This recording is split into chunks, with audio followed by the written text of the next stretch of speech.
कितना टाइम थोड़ा लगता आंसर देने में? सी।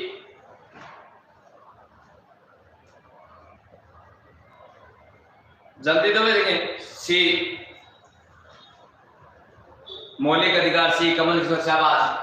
जीवन जीने का अधिकार है, वो कौन सा अधिकार है? मौलिक अधिकार है। न कि राजनीतिक अधिकार, न ही आर्थिक अधिकार है, और न ही धार्मिक अधिकार है। जीवन जीने का अधिकार है, सभी लोगों को अपना जीवन जीने का अधिकार है। और इसको कौन से अनुच्छेद में रखा जाता है? अनुच्छेद 21 में। अनुच्छेद 21 में।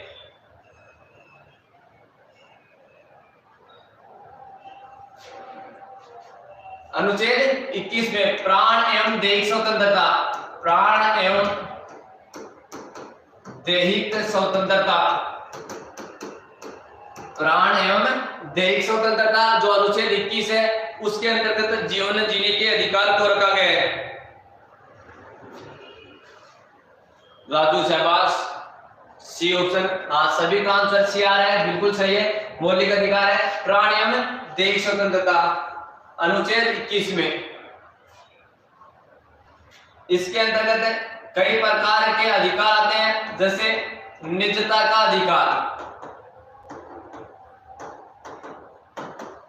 निद्रा का अधिकार,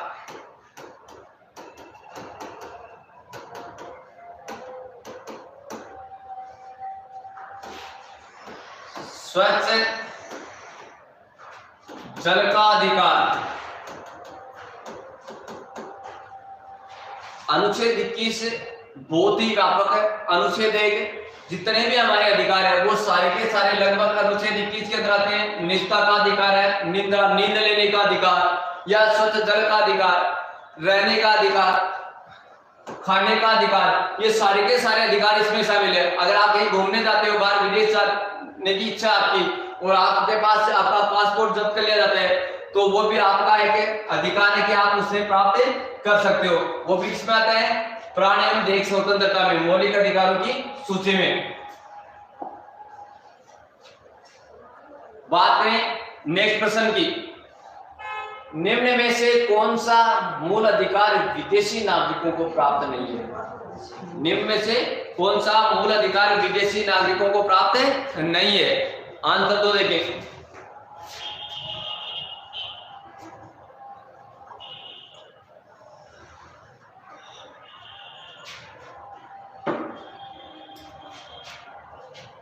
शाबाश, आंसर आ रहे हैं, बिल्कुल सही है। अनुच्छेद 21 ये अधिकार हमसे कोई छीन नहीं सकता, बिल्कुल सही है पूजा, क्योंकि जीने का अधिकार किसी से छीना नहीं जा सकता। विधि के समक्ष समानता,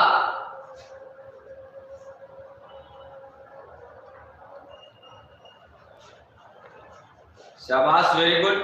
ए कमल किशोर, विधि के समक्ष समानता बिल्कुल सही है। विधि के समक्ष समानता है, वो विदेशी नागरिकों को प्राप्त है नहीं है, केवल भारतीय नागरिकों को प्राप्त है।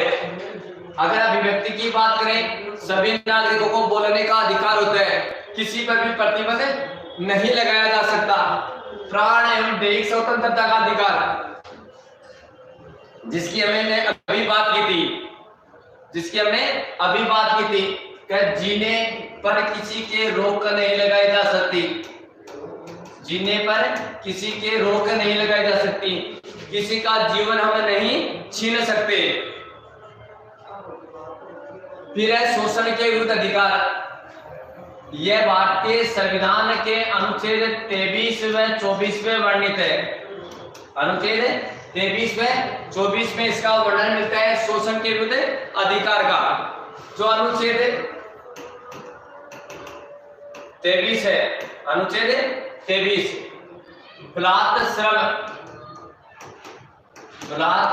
श्रम या मानव दुर्व्यापार, बलात् श्रम या मानव दुर्व्यापार पर रोक लगाता है। बलात् श्रम या मानव दुर्व्यापार पर रोक लगाता है अनुच्छेद 23। जो हमारे यहाँ पहले सागड़ी प्रथा चलती थी, सागड़ी प्रथा या हाली प्रथा, वो भी अनुच्छेद 23 के अंतर्गत प्रतिबंधित की गई है। सागरी प्रथा और हाली प्रथा उनको भी प्रतिबंधित किया गया है।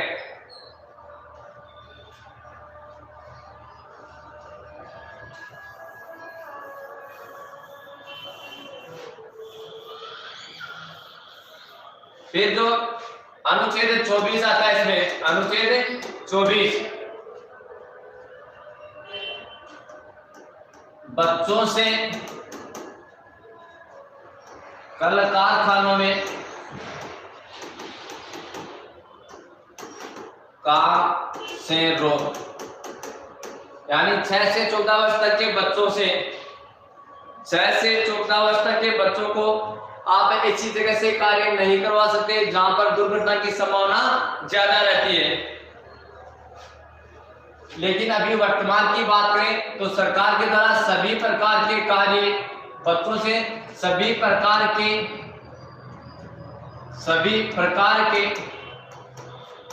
कार्य करवाने पर रोक लगा दी। सभी प्रकार के कार्य करवाने पर रोक लगा दी गई है। किसी भी प्रकार का कार्य नहीं करवाया जा सकता बच्चों से, चाहे वो खतरनाक जगह हो, चाहे होटल हो, चाहे घर हो, चाहे कोई चाय का ढाबा हो, कहीं पर भी नहीं करवा सकते।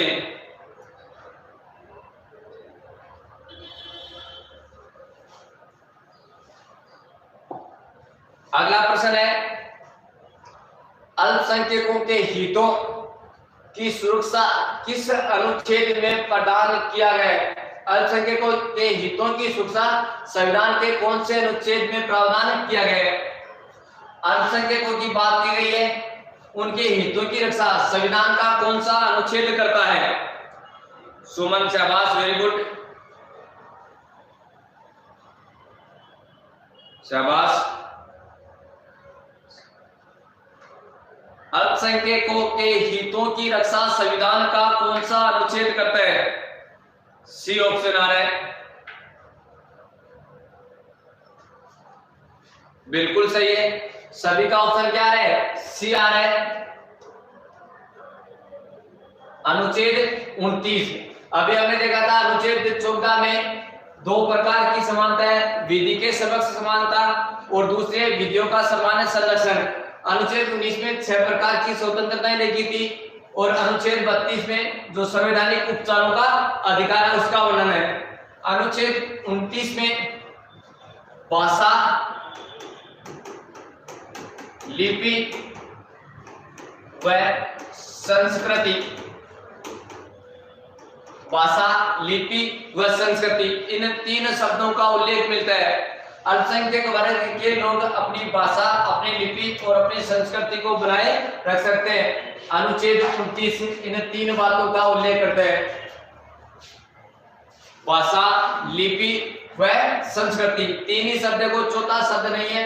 एग्जाम में प्रश्न आ गया था और चौथा शब्द उसमें दे रखा था मानववाद, तो ये मानववाद शब्द नहीं है, कोई दूसरा शब्द भी आ सकता है मानववाद की जगह। ये 3 ही शब्द ध्यान रखना, भाषा, लिपि और संस्कृति, अनुच्छेद 29 में अल्पसंख्यकों के लिए।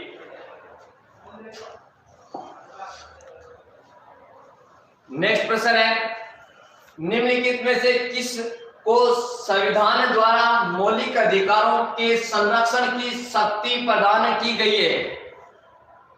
कौन सी ऐसी संस्था है भारत में जो मौलिक अधिकारों को संरक्षण प्रदान करती है?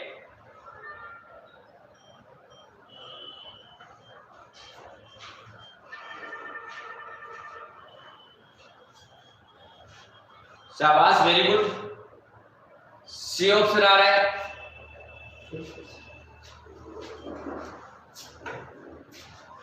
सभी का सी आ रहा है। सर्वोच्च न्यायालय एवं उच्च न्यायालय को, सर्वोच्च न्यायालय एवं उच्च न्यायालय को, संसद को नहीं है, राष्ट्रपति को नहीं है, चौथा ऑप्शन कोई नहीं है। सर्वोच्च न्यायालय अनुच्छेद 32, अनुच्छेद 32 में 5 प्रकार की रिट जारी करता है सुप्रीम कोर्ट। शाबाश, वेरी गुड। अनुच्छेद 32 संवैधानिक उपचारों का अधिकार है, अनुच्छेद 32 संवैधानिक उपचारों का अधिकार। संवैधानिक उपचारों का अधिकार।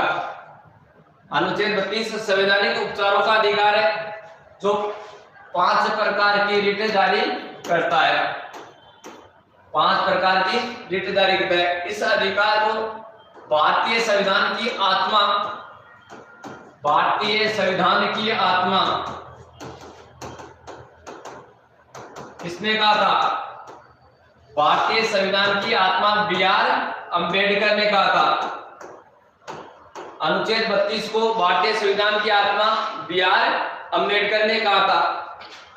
अगर बात करें प्रस्तावना, प्रस्तावना को भारतीय संविधान की आत्मा पंडित जवाहरलाल नेहरू ने, प्रस्तावना को तो भारतीय संविधान की आत्मा जवाहरलाल नेहरू ने कहा था, और भारतीय संविधान की आत्मा जो संवैधानिक उपचारों का अधिकार है उसको कहा था बी.आर. अंबेडकर ने। भारत के संविधान के किस अनुच्छेद के अंतर्गत सशस्त्र बलों के सदस्यों के मौलिक अधिकारों को विशेष रूप से प्रतिबंधित किया जा सकता है? मौलिक अधिकारों पर कौन सा अनुच्छेद प्रतिबंध लगाता है?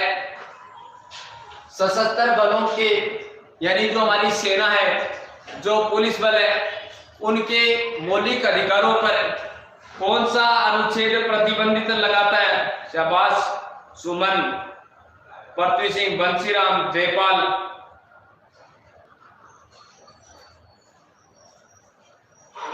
वेरी गुड, सी।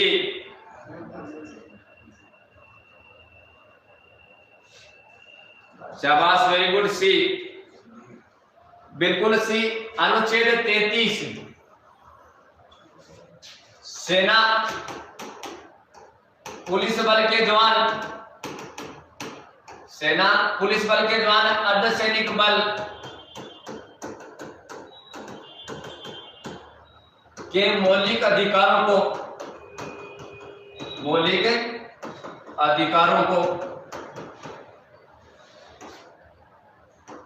संसद कानून बनाकर कटौती कर सकती है।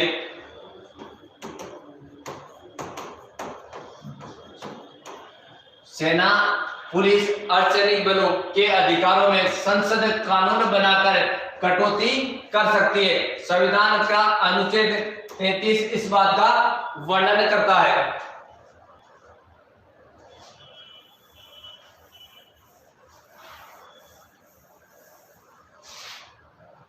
दो अनुच्छेद और देख लेते हैं। जो सबसे पहले थे, एक अनुच्छेद 12 और एक अनुच्छेद 13, दो बच गए थे ऊपर, उनको देख लेते हैं।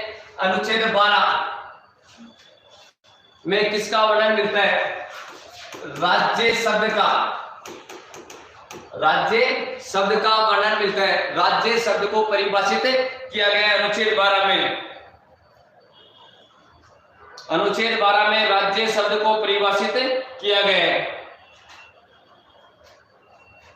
राज्य शब्द से तात्पर्य वो संस्थाएं जो प्रत्यक्ष या अप्रत्यक्ष रूप से सरकार से सहयोग प्राप्त करती है, प्रत्यक्ष या अप्रत्यक्ष रूप से सरकार से सहयोग प्राप्त करती है, वो सभी संस्थाएं राज्य शब्द के अंतर्गत आती है।